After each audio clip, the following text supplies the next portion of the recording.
नमस्कार मित्रों। द स्वदेश में आपका स्वागत है। यहाँ करते हैं हम लोग देश में हो रही राजनीति पर चर्चा। बिहार की बात करनी जरूरी है क्योंकि अमित शाह ने डिक्लेयर कर दिया है कि एनडीए का चेहरा नीतीश कुमार ही होने वाले हैं। भाजपा की मजबूरी भी थी और नीतीश जरूरी भी थे। यह सब स्थिति ऐसी बनी कि नीतीश के अलावा यहाँ पर उनके पास कोई ऑप्शन नहीं था, जबकि वह जान चुके हैं कि एंटी इनकम्बेंसी फैक्टर भी है, नीतीश का स्वास्थ्य भी है। उसके बाद भी नीतीश कुमार को यहां पर सीएम फेस बनाया गया है एनडीए की तरफ से। आखिर क्या है यहां पर, राजनीति करेंगे आज चर्चा। नमस्कार दोस्तों, मैं सुधांशु, आप देख रहे हैं द स्वदेश। दोस्तों, द स्वदेश एक मंच है जहां पर हम निष्पक्ष पॉलिटिकल एनालिसिस करते हैं। अगर आपको हमारा पॉलिटिकल एनालिसिस पसंद आता है तो आप यूपीआई के माध्यम से हमारी मदद भी कर सकते हैं। बाकी हमारे चैनल को सब्सक्राइब करिए, वीडियो को लाइक करिए और वीडियो को शेयर जरूर करिए।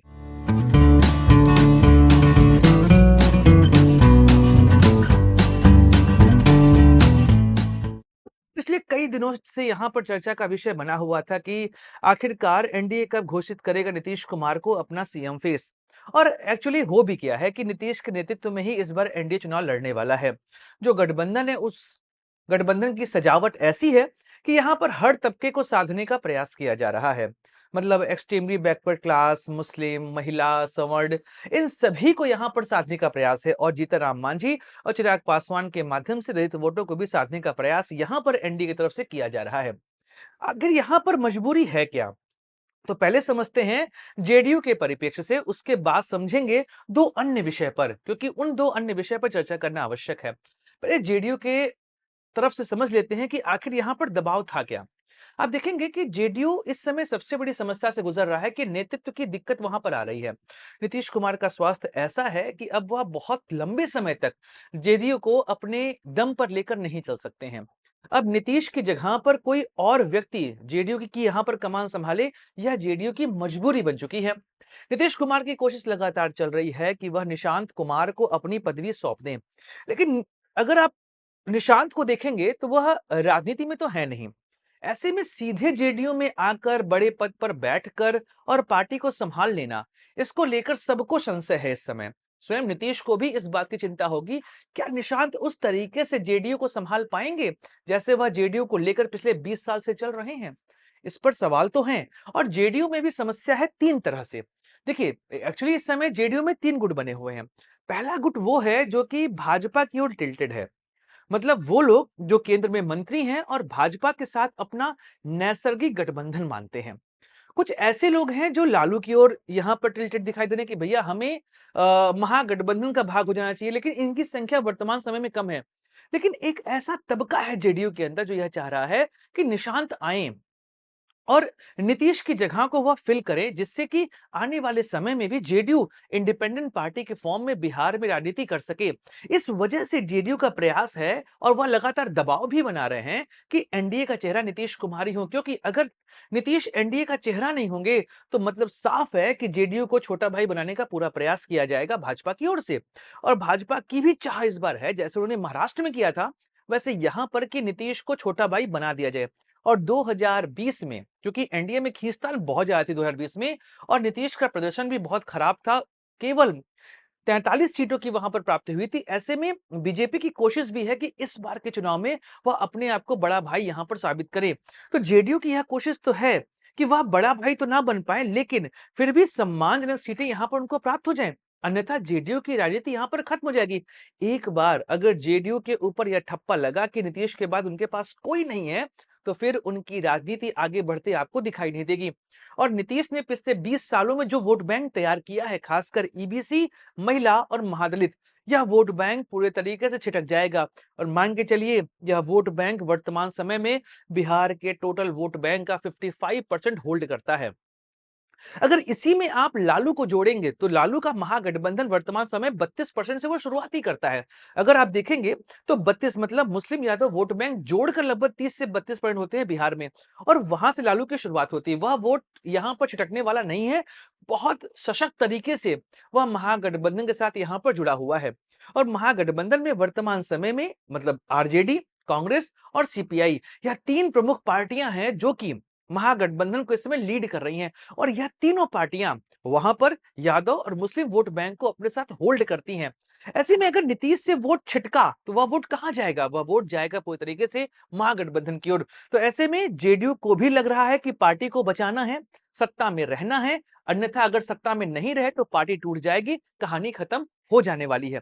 यह सब चीजें जेडीयू के समझ में आ रही हैं कि अपने वोट बैंक को बचाए रखना है, तभी बिहार की राजनीति में वह अपना औचित्य बरकरार रख पाएंगे, अन्यथा बिहार में से जेडीयू का खात्मा संभव हो जाने वाला है। एक और दिक्कत यहां पर है जिस वजह से एनडीए चाह रहा है कि नीतीश ही यहां पर सीएम फेस हो। इसमें भी एक मुद्दा यह है कि नीतीश का जो अपना वोट बैंक, जिसके बारे में मैंने भी बात की यहां पर, कि लगभग 55% ऐसे वोट हैं जो नीतीश के साथ हमेशा रहते हैं। स्थिति कोई भी हो, वह नीतीश का साथ छोड़ते यहां पर दिखाई देते नहीं है। लेकिन जैसी एंटी इनकम्बेंसी नीतीश इस समय फेस कर रहे हैं, उनका स्वास्थ्य भी चिंता के बीच में वह संदेश दे रहा है कि वह 5 साल सरकार चला नहीं पाएंगे। ऐसे में ये जो संदेश समाज में जा रहा है कि अगले 5 साल तक नीतीश मुख्यमंत्री नहीं रहेंगे क्योंकि स्वास्थ्य ऐसा उनका है यहां पर, तो फिर वह वोट बैंक छिटकने का प्रयास करेगा। इसी में नाम आता है प्रशांत किशोर की जन स्वराज पार्टी। अगर आप देखेंगे तो जन स्वराज पार्टी धीमे धीमे बिहार में अपने आप को स्थापित करने का प्रयास कर रही है। जो बिहार के उपचुनाव हुए थे वहां पर उनका प्रदर्शन था वह ठीक ठाक रहा है। और अगर कोई पार्टी जिसको बने अभी 6 महीना हुआ है, वह पार्टी इस तरीके से इन्फ्लुएंस कर रही हो राजनीति को, यह बहुत बड़ी बात है खासकर बिहार में। अब देखिए नीतीश का जो एंटी इनकम्बेंसी वोट है, उस वोट को अगर महागठबंधन ने अपनी ओर आकर्षित किया तो सीधी बात है महागठबंधन की यहां पर सरकार बनेगी।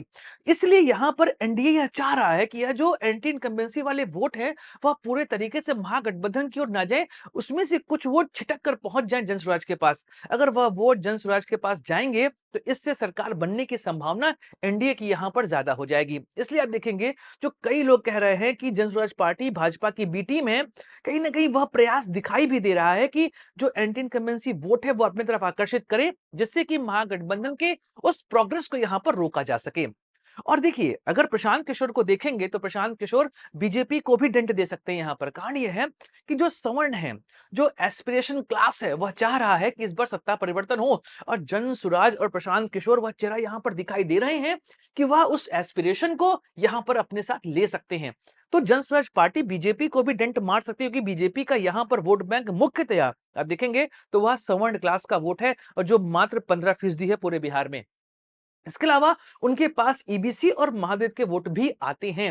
लेकिन एम वाई समीकरण को डेंट पहुंचाना जन स्वराज के बस की बात नहीं है। हाँ, प्रशांत किशोर ने यह कहा था कि 243 सीटों में से हम 40 सीटें जो हैं वह मुस्लिम समुदाय को देंगे, लेकिन जब यहां पर टिकट बांटे जाएंगे उसके बाद यह समझ में आएगा। लेकिन अभी के समय में ऐसी बात कहना लगभग बेमानी है कि मुस्लिमों को वैसा रिप्रेजेंटेशन प्रशांत किशोर देने वाले, जैसी वह बात अपने भाषणों में कहते चले आए थे।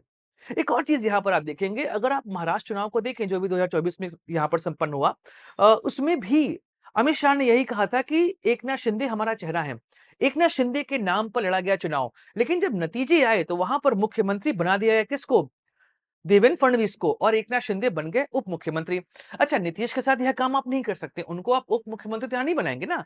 वो जैसा चेहरा है, जैसा ऑरा है, वो डिप्टी सीएम नहीं बनने वाले। तो यहां पर बात यह है कि नीतीश के नाम पर लड़ो चुनाव, विजय प्राप्त हो, नीतीश को सम्मानजनक विदाई दिया जाए, निशांत को लाया जाए और निशांत को कैबिनेट में कोई पद दिया जाए और जेडीयू का संयोजक बना दिया जाए, या एनडीए का संयोजक यहां पर बना दिया जाए। इससे क्या होगा कि जेडीयू को भी यहां पर फायदा होगा कि भैया उनका व्यक्ति संयोजक है इस समय एनडीए का, बिहार में कैबिनेट में मंत्री बन चुका। या हो सकता है कि जेडीयू के साइड से निशांत कुमार बन जाए उप मुख्यमंत्री और नीतीश को सेंटर भेज दिया जाए किसी बड़े पद पर। यह भी यहां पर बातें हो सकती हैं, क्योंकि एकनाथ शिंदे के साथ यही किया गया, लेकिन एकनाथ शिंदे का ऑरा नीतीश के बराबर नहीं है वर्तमान समय में। तो बात स्पष्ट है कि महाराष्ट्र तरीके चुनाव लड़ने का यहां पर पूरा प्रयास है। आप देखेंगे अगर महाराष्ट्र और दिल्ली को देखें, इन दोनों का कॉम्बिनेशन आपको बिहार में लग रहा होगा बीजेपी का, क्योंकि बिहार में बीजेपी इन दोनों बातों को ट्राई कर रही है, क्योंकि दिल्ली में चेहरा नहीं था, महाराष्ट्र में कोई और चेहरा था। इन सबको जोड़कर इस बार बीजेपी यहां पर लड़ रही चुनाव, और शायद इस वजह से नीतीश को यहां पर आगे रख दिया गया कि भैया तुम ही और तुम्हारे नाम पर ही हम यहां पर चुनाव लड़ने वाले, क्योंकि अगर नीतीश को साइड किया गया तो नीतीश का वोट बैंक छिटकेगा और वह महागठबंधन की ओर जाएगा, और महागठबंधन को फायदा हो, क्योंकि तेजस्वी के लिए माहौल तो है, उस माहौल को काट सकते हैं केवल नीतीश कुमार। इसलिए बीजेपी की मजबूरी है कि एनडीए का चेहरा यहां पर नीतीश कुमार को बना दिया जाए। दोस्तों, वीडियो समाप्त करते हैं, मिलेंगे अगले वीडियो में, चर्चा करेंगे किसी और राजनीतिक मुद्दे के। अपने दोस्त सुधांशु को दीजिए इजाजत। Like share subscribe the channel. जय हिंद, वंदे मातरम, भारत माता की जय।